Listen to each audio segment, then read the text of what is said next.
Scattered across Los Angeles, behind rusted gates and beneath unmarked grass, 15 celebrity graves sit in near total silence. These aren't obscure names, they're Oscar winners, horror icons, and voices you'd recognize instantly. Yet some receive fewer than 5 visitors a year, others, none at all.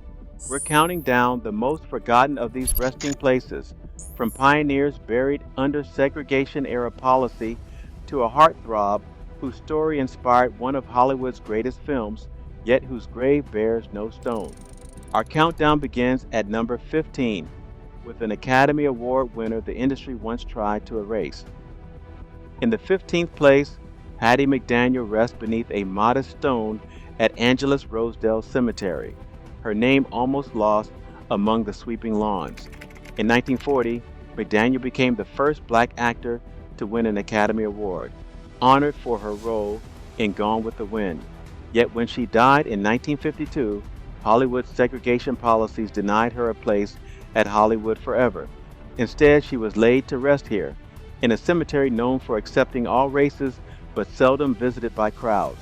Her grave receives fewer than 30 visitors a year, and the absence of a perpetual care fund has left the marker easy to overlook. No annual ceremony marks the spot. McDaniel's legacy lives on in film history, but her final resting place stands as a quiet testament to the barriers she faced, setting the tone for the forgotten stories that follow. In the 14th place, Anna Mae Wong rests in a quiet corner of Angeles Rosedale Cemetery, her grave marked by a weathered granite slab inscribed in Mandarin. Once a trailblazer as Hollywood's first Chinese American movie star, Wong captivated audiences in films like The Toll of the Sea, yet her name is now rarely spoken outside film history circles.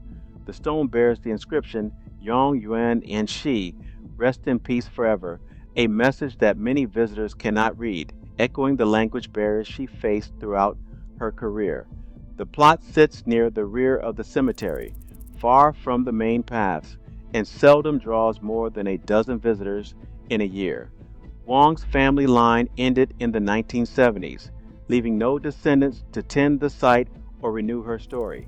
The Mandarin epitaph, the fading stone, and the near silence around her grave all reflect the subtle ways that cultural and linguistic divides can erase even the most pioneering figures from public memory. In the 13th place, Mae McAvoy's story unfolds quietly at Holy Cross Cemetery in Culver City. Once celebrated for her role alongside Al Jolson in The Jazz Singer, McAvoy helped bridge the silent and sound eras of Hollywood. The Jazz Singer marked a turning point, yet her final resting place is almost invisible, a simple patch of grass in the cemetery's plain field, with no marker or headstone to announce her presence. The absence is not the result of exclusion or scandal, but of finances. McAvoy's estate paid only the basic interment fee, leaving no funds for a monument. Each year, fewer than 5 visitors seek out her grave, and most cemetery maps list her plot as unmarked. Rumors swirl of a secret child or hidden romance, but probate records reveal only a modest, unembellished end. McAvoy's legacy remains in film history books, but here the silence is complete, a pioneer's memory fading beneath the turf, without even a stone to bear her name. In the 12th place, Rita Carew's grave lies hidden in a remote field at Angeles Rosedale Cemetery, marked only by absence. The daughter of director Edwin Carew, Rita once lit up silent era screens in films like The Viking, yet her name barely lingers in Hollywood's memory. After her brief career faded, she died in 1955, leaving behind a modest estate of $8,000, just enough for burial, but not for a headstone or a care fund. The plot remains unmarked, and cemetery records confirm no visitors signed in for her grave throughout the last decade. With her only sibling gone by 1970, there was no one left to install a marker or tend the site. This quiet neglect is more than a personal story. It's a reflection of how women's contributions in early Hollywood were often erased, even when their families shaped the industry. Rita's resting place, nearly invisible among the weeds, stands as a stark reminder of how easily a legacy can vanish when the family line disappears. In the 11th place, Todd Browning's name lingers behind vine covered bronze doors at the Angelus Rosedale Mausoleum, known for directing Dracula in 1931 and the controversial Freaks. Browning shaped Hollywood's early horror landscape from behind the camera, yet his resting place receives only a handful of visitors each year. The mausoleum itself, built in the 1930s with Art Deco flourishes, houses his niche in a shadowed corridor. Maintenance logs reveal years of neglect. Overgrown vines now obscure the simple brass plaque, and periodic cleaning requests have gone unanswered due to budget cuts. Unlike the open lawns of earlier entries, Browning's memorial is physically hidden, adding to the sense of erasure. Local legend claims faint organ music drifts from the mausoleum at dusk, a rumor fueled by the building's historic pipe organ rather than any spectral presence. Films endure in horror retrospectives, but the obscured niche and dwindling foot traffic reflect how quickly the memory of even a cinematic pioneer can fade from public view. In the 10th place, Eric Campbell is remembered not by a grave, but by a cenotaph at Angelus Rosedale Cemetery, a silent tribute to Chaplin's on screen Goliath. Campbell's towering presence loomed over the silent comedies of 1916 and 1917, where he played the formidable bully alongside Charlie Chaplin. Yet after his fatal car crash in 1917, his ashes sat unclaimed for 78 years, stored in a private crematory with no family to claim them. Only in 1995 did the British Film Institute fund a memorial, installing a stone that reads, "The Goliath of Silent Comedy." The cenotaph stands alone in the columbarium, marking a life that once filled movie palaces with laughter and awe. Fewer than 10 visitors come each year, and with no remains beneath the stone, the site feels more like a shadow than a resting place. Campbell's legacy is etched in silent film, but here absence is the most enduring presence, a reminder of how easily even giants can slip from memory. Number 9, Alice Joyce rests in the quiet grounds of San Fernando Mission Cemetery, far from the tourist trails of Hollywood. Once known as the Madonna of the screen, Joyce appeared in over 200 silent films, her face a fixture in movie palaces across America. Today, her grave is marked only by a tiny brass plaque set flush with the earth, bearing a simple carving of a quill, a nod to her later years spent as a sketch artist and book reviewer. The plaque sits in the mission's Garden of Prayer, a section more often visited for its religious history than its ties to early Hollywood. With no family left to tend the site after her daughter's passing in 1970, the grave receives just 8 visitors a year on average. Some locals claim that, on humid evenings, a faint scent of ink lingers near the stone, a quiet echo of her artistic life. The modesty of the marker and the mission's focus on parish history over celebrity remembrance have left Joyce's legacy almost invisible, illustrating how institutional priorities and the passage of time can gently erase even the most prolific stars from public memory. 8th place, Penny Singleton's grave at San Fernando Mission Cemetery is a study in contrast. Her voice remains instantly familiar to generations, yet her resting place is marked by absence. Singleton brought Blondie Bumstead to life in radio and film, and later became the voice of Jane Jetson, floating through American living rooms every Saturday morning. Despite this ubiquity, her plot in the mission's Garden of Prayer remains unmarked, a patch of grass without even a temporary plaque. The estate she left behind was substantial, valued at $250,000, but no funds were ever set aside for a headstone. According to the cemetery's caretaker, the family declined to commission a marker, and the plot receives fewer than 5 visits each year. A persistent rumor claims the sound of television static drifts across her grave at night, but the local caretaker attributes it to a nearby transformer.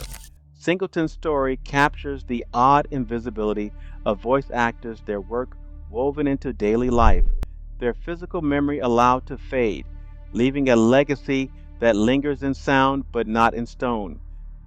Number 7, Scotty Beckett's grave rests in the children's section of San Fernando Mission Cemetery, a modest road tucked away from the main walkways.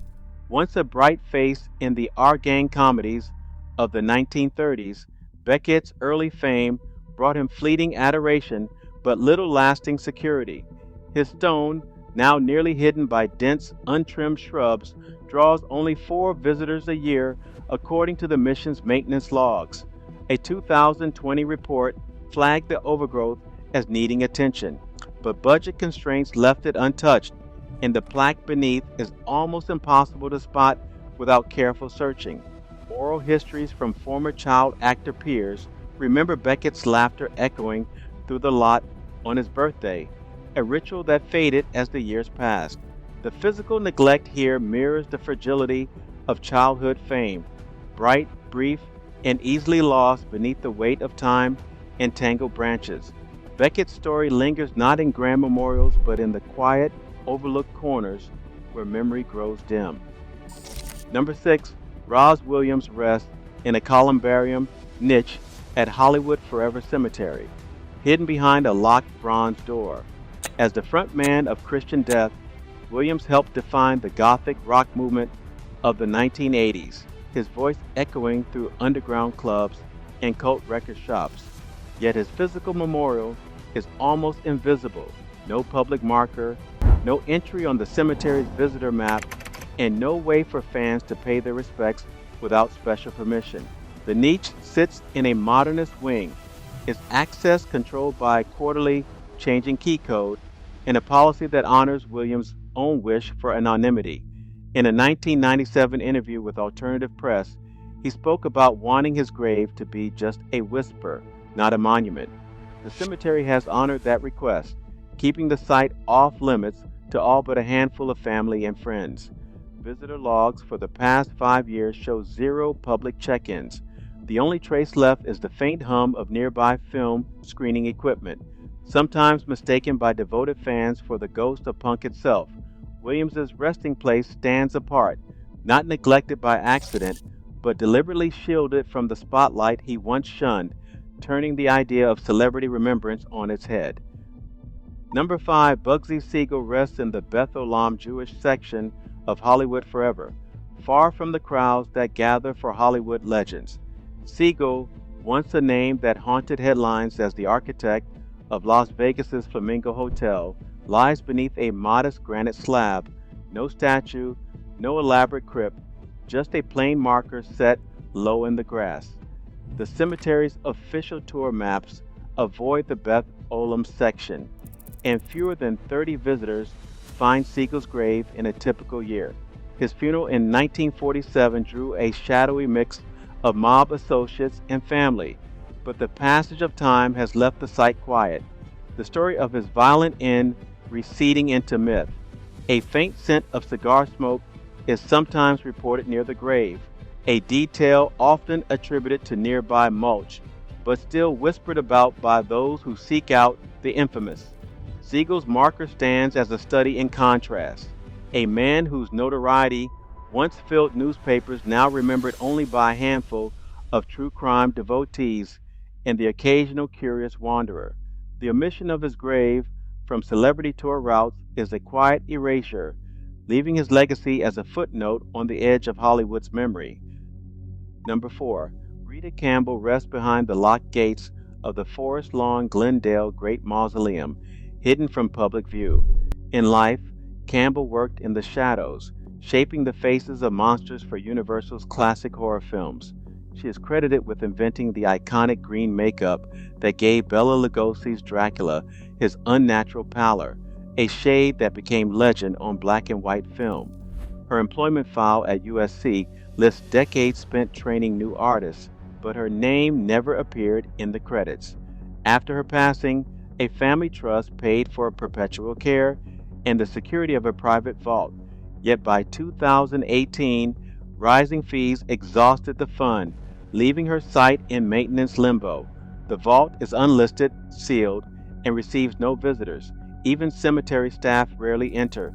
There is no marker, no flowers, only the lingering presence of a craftswoman whose artistry defined an era of fear.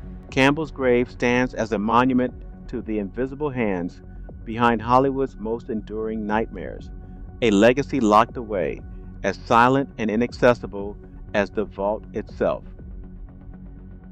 Number 3. Dwight Fry's ashes rest in the Forest Lawn, Glendale, Great Mausoleum, sealed behind a keypad locked vault that never appears on public maps. Fry's face twisted in madness as Renfield in the 1931 Dracula became an icon of early horror, yet his name faded into cult obscurity almost as soon as his career ended. The niche that holds his remains is accessible only to staff, and cemetery visitor logs record no public entries in decades.